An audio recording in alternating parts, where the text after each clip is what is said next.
नमस्कार, आप देख रहे हैं इसका रिव्यू चैनल और मैं हूं साक्षी पाठक। आइए नजर डालते हैं आज की कुछ खास खबरों पर।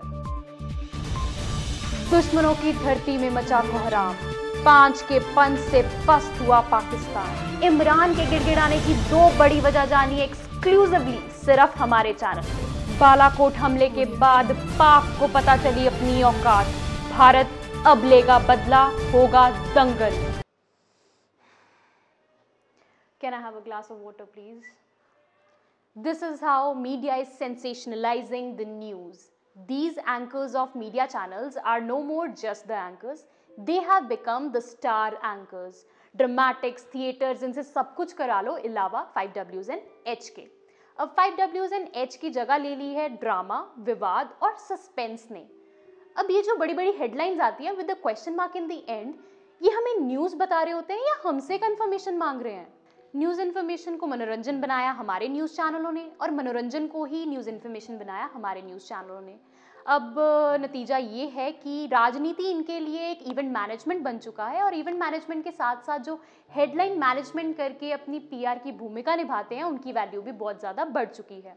अब we are really interested in दो script writers who can write very catchy and interesting headlines because we are taught that the headlines are the sales girl of the news story. But where are the media laws and ethics people? मुझे अभी भी याद है कि second year में हम एक subject हुआ करता था मीडिया लॉज एंड एथिक्स, जिसे हमने बहुत दिल लगा के पढ़ा था, जिसमें हमने पढ़ा था कि हम कोई भी ऐसी लैंग्वेज यूज़ नहीं कर सकते या भड़काऊ कमेंट्स नहीं कर सकते जिसकी वजह से कम्युनल राइट्स हो और बहुत कुछ। लेकिन आज ये सब कहाँ है? वी कैन जज, यू कैन जज। डेमोक्रेसी में मीडिया जनता और सत्ता के बीच का पुल माना जाता है। उनकी ये जिम्मेदारी भी बन जाती है कि वो सच को सच दिखाएं और झूठ को झूठ। लेकिन पिछले कुछ वर्षों की बात करें तो इंडियन मीडिया पर एक बहुत बड़ा क्वेश्चन मार्क लग चुका है। पिछले 15 दिनों की ही बात ले लें तो हमारे देश के पड़ोसी मुल्क के साथ ये जो तनाव की स्थिति चल रही है, उस दौरान भी इंडियन मीडिया ने जिस तरह की कवरेज और रिपोर्टिंग की है उसे हम और आप ताउम्र याद रखेंगे। तो अभी नहीं तो कभी नहीं, ये जो है आवाज निकलकर सामने आ रही है। भारत के गुस्से से पाकिस्तान अब रहम की भीख मांग रहा है, झूठ बोल रहा है। हम बड़े मुद्दे के लिए छोटी कुर्बानी करने के तैयार हैं। मेरी सोच बहुत क्लियर है, इसीलिए इस बार आर पार की लड़ाई है। राष्ट्र सर्वोपरि और जय भारत माता की जय, भारत माता की जय। अब न्यूज चैनलों में एक युद्ध जैसी स्थिति बन चुकी है। पुलवामा आतंकी हमले के बाद इंडियन मीडिया को जैसे कि एक टीआरपी की संजीवनी बूटी मिल गई है। वो थक चुके थे, ऊब चुके थे ये पुराने हिंदू मुसलमान मंदिर मस्जिद जैसे मसलों से। शायद इसी वजह से उन्होंने स्टूडियो में ही भारत और पाक के बीच में युद्ध छिड़वा दिया। तो क्या नाम था, नेशन वॉन्ट्स टू नो वाले एंकर है उनका, मैं एक शो देख रही थी जिसमें एक पैनल डिस्कशन चल रही थी जिसमें बहुत सारे इंटेलेक्चुअल्स बैठ के डिस्कशन कर रहे थे। एंड उसमें ही वाज लाइक, हम युद्ध की बात क्यों ना करें, क्यों रखें हम संयम, सेना तैयार है, बम से उड़ा दो पाकिस्तान को, नक्शे से साफ कर दो। ये लोग जाके क्यों कह रहे हैं युद्ध के बारे में मत बोलिए? अरे भाई करेंगे युद्ध के बारे में, जो सेना तैयार है। और आप हमेशा अपने ही सेना के मनोबल को गिराने के लिए हर वक्त कह रहे संयम संयम संयम। क्या संयम? क्या पाकिस्तान का आज तक कभी संयम था? क्या कभी होगा? आई वांट टू से प्लीज आप पहले संयम रखें ताकि हम समझ पाएं आप कहना क्या चाह रहे हैं। अब एक बात जो एक्सक्लूसिवली मैं अपने चैनल के थ्रू आपको बताना चाहती हूँ वो ये है कि अब न्यूज़ चैनल में न्यूज़ रूम नहीं रहे, क्योंकि अब वो बन चुके हैं वॉर रूम। तब से तबाह कर डालो, मार डालो, युद्ध कर दो, नक्शे से साफ कर दो जैसी आवाज़ें आ रही हैं। एक समय होता था जब सोशल मीडिया पर बहुत ज़्यादा फेक न्यूज़ का बोलबाला होता था तो ये मुख्य मीडिया उस पर चेक रखती थी, लेकिन अब वही मुख्य मीडिया धड़ल्ले से फेक न्यूज़ बेच रही है। बड़ी खबर और ब्रेकिंग न्यूज़ के नाम पर जल्दबाजी और बिना कंफर्मेशन के बड़ी बड़ी खबरें बना रही हैं।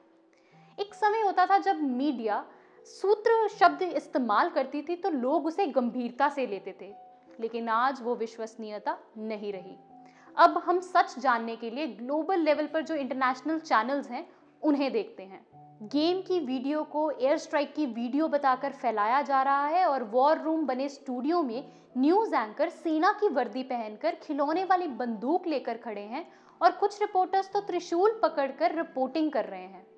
जमीन के सारे मुद्दे गायब हैं और राष्ट्रवाद बेचा जा रहा है। यही स्थिति उस पार की मीडिया की भी है। आम जनता के मन में असुरक्षा की भावना पैदा करने के लिए मीडिया ही जिम्मेदार है। जिस स्थिति में मीडिया को ह्यूमैनिटी, पीस, टॉलरेंस की बात करनी चाहिए, उस समय मीडिया युद्ध की मांग कर रहा है। सच्चाई ये भी है कि एक एसी रूम में बैठकर अपने जैसे बड़बोलों के साथ युद्ध की घोषणा कर देना बहुत आसान है।